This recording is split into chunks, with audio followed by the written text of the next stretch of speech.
Bonjour à tous, je vous souhaite un joyeux sabbat.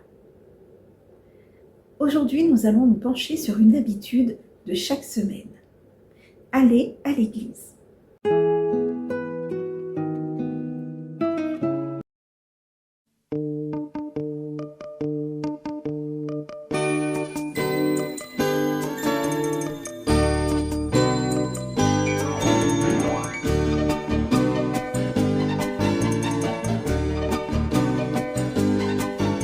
Bonjour les enfants, les petits et les grands, soyez bienvenus dans l'église. Louons le Seigneur, tous en chantant, que l'amour soit notre devise. Bonjour mon ami, étoile inconnue, bienvenue dans la famille. Tournons les yeux vers Jésus-Christ, c'est lui la lumière qui brille. Prêtez l'oreille, il a des choses à vous dire. Ouvrez vos cœurs à sa parole divine. Il guide mes pas, il me fortifie, c'est lui ma source de joie. Alléluia, Il m'a redonné la vie, la vraie vie, par sa victoire à la croix. bonjour les enfants, les petits et les grands, soyez bienvenus dans l'église. Louons le Seigneur, tous en chantant, que l'amour soit notre devise. Bonjour mon ami, étoile inconnue, bienvenue dans la famille. Tournons les yeux vers Jésus-Christ, c'est lui la lumière qui brille. Chantons la joie tous ensemble. Faisons à notre Dieu la plus belle des offrandes. Il guide mes pas, il me fortifie, c'est lui ma source de joie. Alléluia, Il m'a redonné la vie, la vraie vie, par sa victoire à la croix. bonjour les enfants, les petits et les grands, soyez bienvenus dans l'église. Louons le Seigneur, tous en chantant, que l'amour soit notre devise. Prêtez l'oreille, il a des choses à vous dire. Ouvrez vos cœurs à sa parole divine.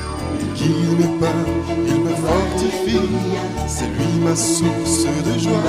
Alléluia, Il m'a redonné la vie, la vraie vie, par sa victoire à la croix.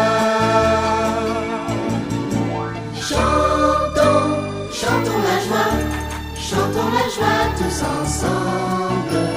Faisons à notre Dieu la plus belle des offrandes. Chantons la joie tous ensemble. Faisons à notre Dieu la plus belle des offrandes.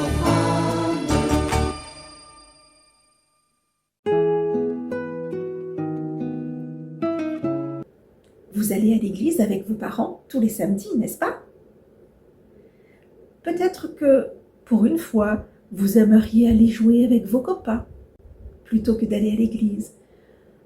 Ou peut-être que vous auriez préféré aller jouer au parc, pour une fois. Ou encore, peut-être que vous auriez préféré faire la grasse matinée, n'est-ce pas? C'est vrai, quoi? Pourquoi faisons-nous cela tous les samedis? La première raison pour laquelle nous allons à l'église, c'est que c'est Dieu lui-même qui a créé le jour du sabbat. Est-ce que tu te souviens, dans le jardin d'Éden, lorsque Dieu a tout créé en 6 jours, le 7e jour, il n'a rien créé de plus. Mais il a voulu que ce jour-là, le 7e jour, soit un jour de rencontre. Il venait à la rencontre de Adam et Ève, il venait discuter avec eux. Il venait admirer la création, les animaux, les plantes, les fleurs. Aujourd'hui, si nous allons à l'église le jour du sabbat, c'est parce que c'est Dieu qui a créé ce jour pour nous offrir du repos et pour nous rencontrer. Dieu bénit le 7e jour. Il fait de ce jour-là un jour qui lui est réservé.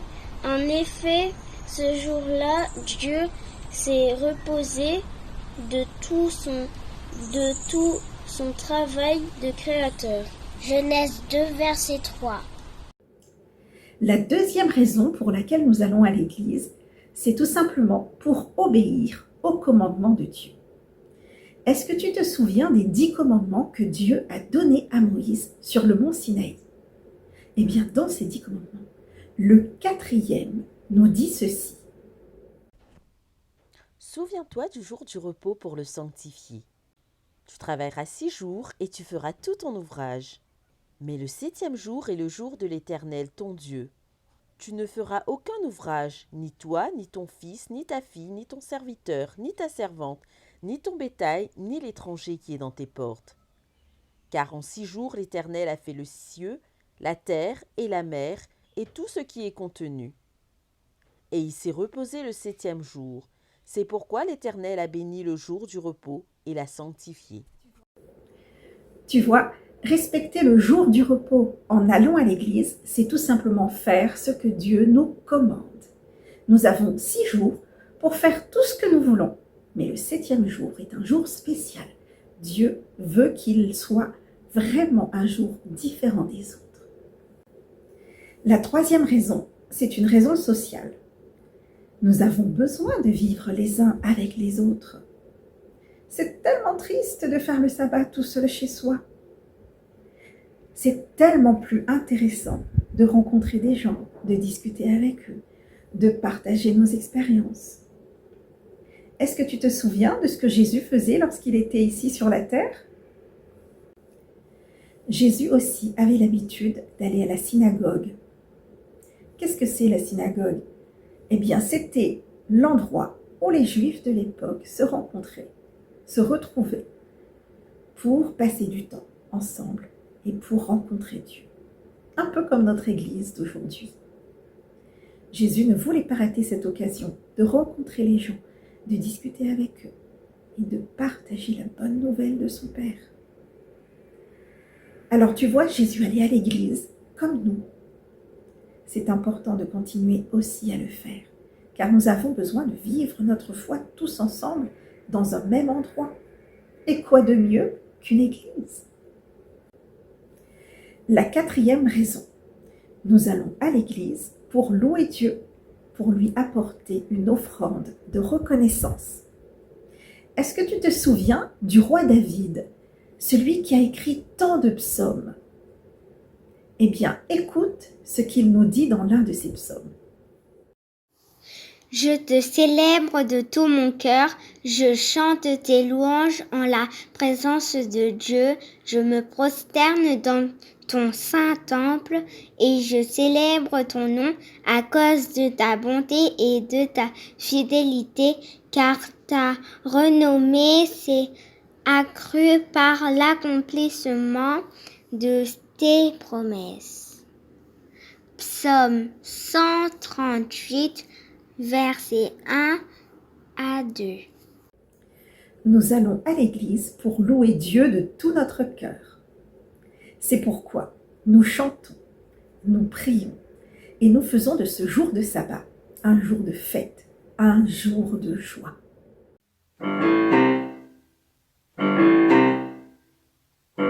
J'aime aller à l'église, j'aime aller pour prier. J'aime aller à l'église, j'aime aller pour prier. Je m'assois bien, j'écoute bien et je reste sage. Je m'assois bien, j'écoute bien.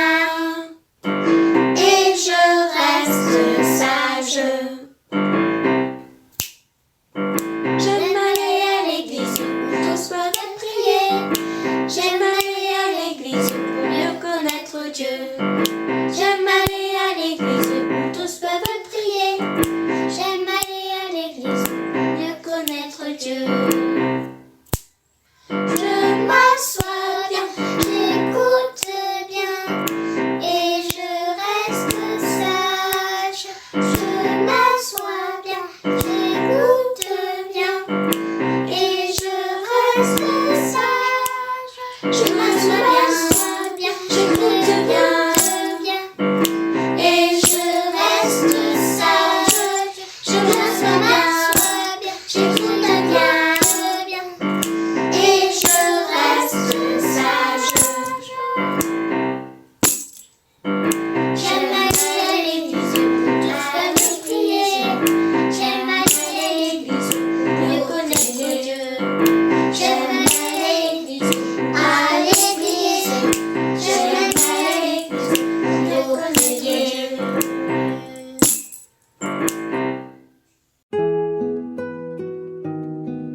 Y a-t-il un jour spécial pour aller à l'église?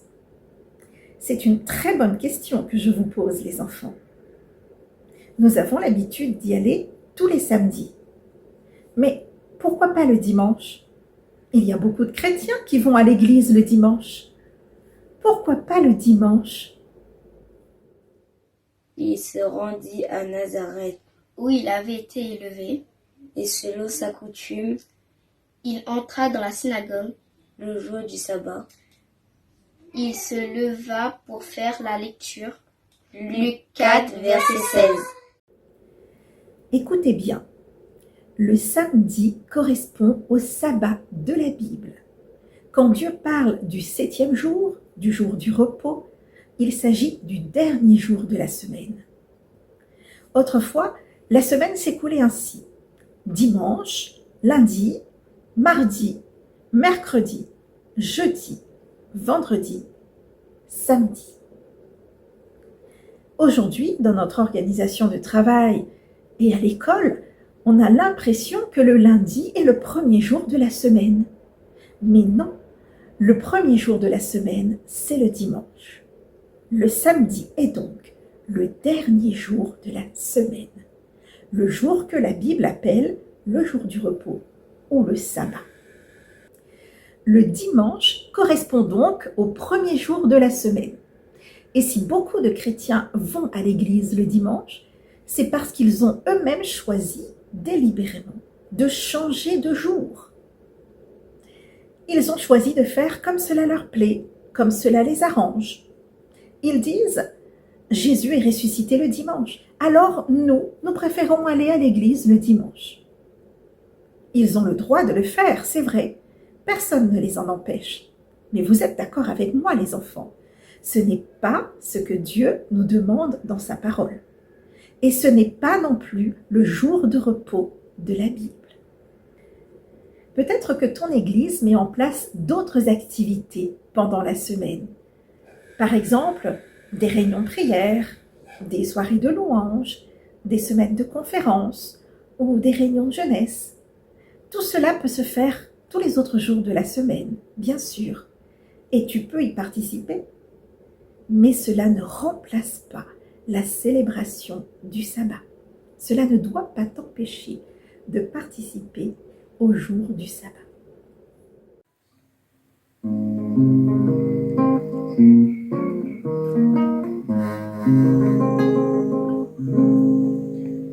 venons dans ta maison, nous nous assemblons pour t'adorer. Nous venons dans ta maison, nous nous assemblons pour t'adorer. Nous venons dans ta maison et nous nous assemblons pour t'adorer, Seigneur. T'adorer, te louer, Jésus. Tu nous donnes ta justice et tu nous as franchis pour t'adorer. Tu nous donnes ta justice et tu nous as franchis pour t'adorer. Tu nous donnes ta justice et tu nous as franchis pour t'adorer, Jésus. T'adorer, te louer, Seigneur. Nous levons nos mains vers toi et nous nous contemplons pour t'adorer. Nous levons nos mains vers toi et nous nous contemplons pour t'adorer. Nous levons nos mains vers toi et nous nous contemplons pour t'adorer, Jésus. T'adorer, te louer, Seigneur.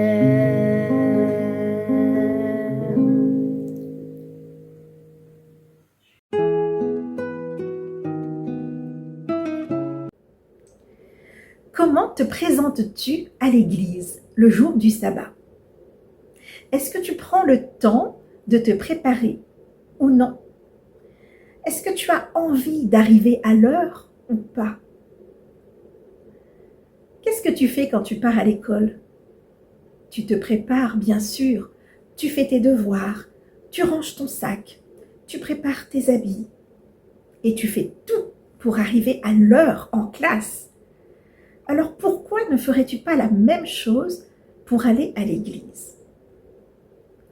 Tu sais, le jour du sabbat est une fête.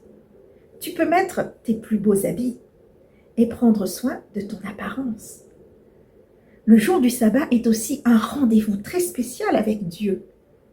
Essaye de ne pas oublier ta Bible ou même ton offrande. Et puis, pour tout cela, tu peux préparer le sabbat. Le vendredi après-midi, par exemple, eh bien, tu peux aider maman à faire la cuisine pour le lendemain. Tu peux ranger ta chambre pour que tout soit propre et en ordre. Tu peux aussi préparer tes propres affaires pour aller à l'église. Bonjour les enfants. Aujourd'hui, puisque nous parlons d'aller à l'église, je vous propose un petit outil qui vous permettra de ne plus jamais être en retard parce que vous allez tout prévoir à l'avance le vendredi après-midi. Nous allons créer une routine du vendredi après-midi. Pour cela, il nous faut une feuille de papier blanc A4, une règle, des feutres et des petites gommettes rondes sur lesquelles vous pouvez tout simplement écrire « OK ». Voilà, nous allons d'abord commencer par tracer sur la feuille de papier blanc un tableau avec notre feutre noir. Nous allons commencer par tracer les lignes. Il nous faut 6 lignes sur cette feuille. Et nous pouvons intituler, bien sûr, notre tableau « Ma routine du vendredi après-midi ». Ensuite, il nous faudra tracer des colonnes. Il nous faudra une première colonne un peu plus large et ensuite 8 petites colonnes. Voilà, maintenant nous avons un tableau. Dans la première colonne de ce tableau, nous allons écrire mes vêtements, mes chaussures, mon sac, ma Bible, mon manuel de l'école du sabbat et mon offrande. Et maintenant que vous avez fait votre tableau, eh bien, il vous reste à l'afficher dans votre chambre. Vous pouvez très bien, par exemple, le coller sur la porte de la chambre ou sur la porte de votre armoire. Et là, tous les vendredis après-midi, lorsque vous aurez fini de préparer vos vêtements pour le sabbat, vous pouvez coller la petite gommette. OK, c'est fait. Ensuite, vous allez préparer vos chaussures et vous allez coller de nouveau la petite gommette. OK, c'est fait. Vous allez préparer votre sac. Vous collez la gommette. OK. Et bien sûr, dans ce sac, vous allez mettre votre Bible et vous collez la gommette. OK. Et bien sûr, il vous faudra également votre manuel d'école du sabbat. Vous le mettez dans votre sac et vous collez la gommette. OK. Et maintenant, il vous reste à préparer votre offrande. Vous allez prendre un petit porte-monnaie, vous allez mettre vos pièces à l'intérieur et vous allez mettre ça dans le sac. Et maintenant, vous collez la petite gommette. OK. Voilà. Vous avez fait votre routine du vendredi après-midi et le samedi matin, il ne vous reste plus qu'à prendre vos affaires, à vous habiller et vous êtes prêts pour partir à l'église et vous serez à l'heure. Bravo les enfants, amusez-vous bien.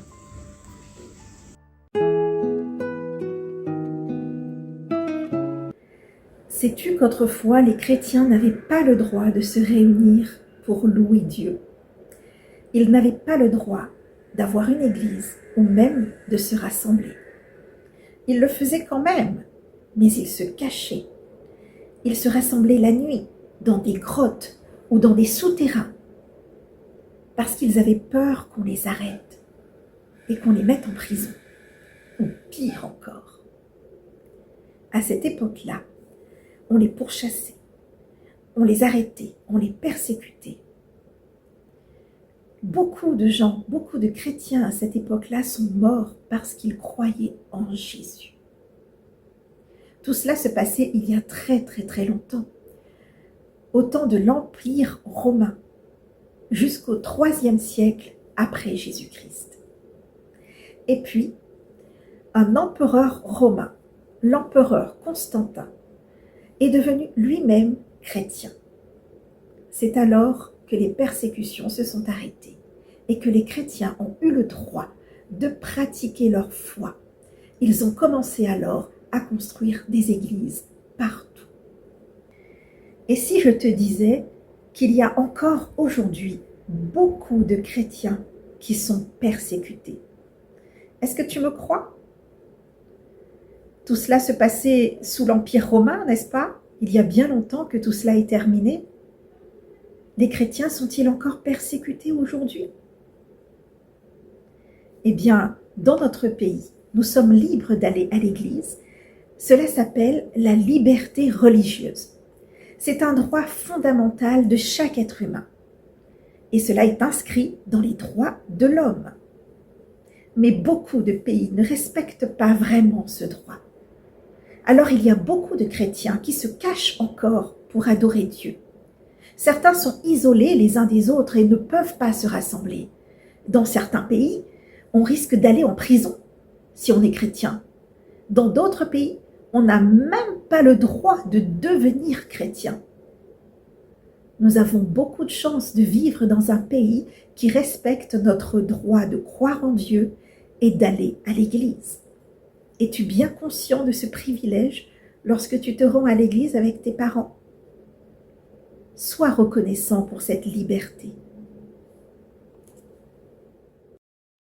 Déclaration universelle des droits de l'homme, article 18. Toute personne a droit à la liberté de pensée, de conscience et de religion. Ce droit implique la liberté de changer de religion ou de conviction, ainsi que la liberté de manifester sa religion ou sa conviction, seul ou en commun, tant en public qu'en privé, par l'enseignement, les pratiques, le culte et l'accomplissement des rites. Le 10 décembre 1948, 58 États membres des Nations Unies ont adopté la Déclaration universelle des droits de l'homme, dont l'article 18 qui rappelle la liberté religieuse de chaque être humain. Dis-moi, est-ce que tu le sais? Quel jour de l'année est le jour des droits de l'homme? C'est le 10 décembre, bien sûr, la date anniversaire de l'adoption des droits de l'homme par les Nations Unies. Merci mon Dieu pour la joie d'aller à l'église chaque sabbat. Permets-moi d'être reconnaissant pour cela. Aide-moi à faire de mon mieux pour préparer ce jour. Aide-moi à être toujours à l'heure. S'il te plaît, mon Dieu, garde tous les chrétiens partout dans le monde. Protège-les des persécutions et bénis chacun d'entre eux. Merci de bénir aussi mon Église et ma famille. Au nom de Jésus. Amen.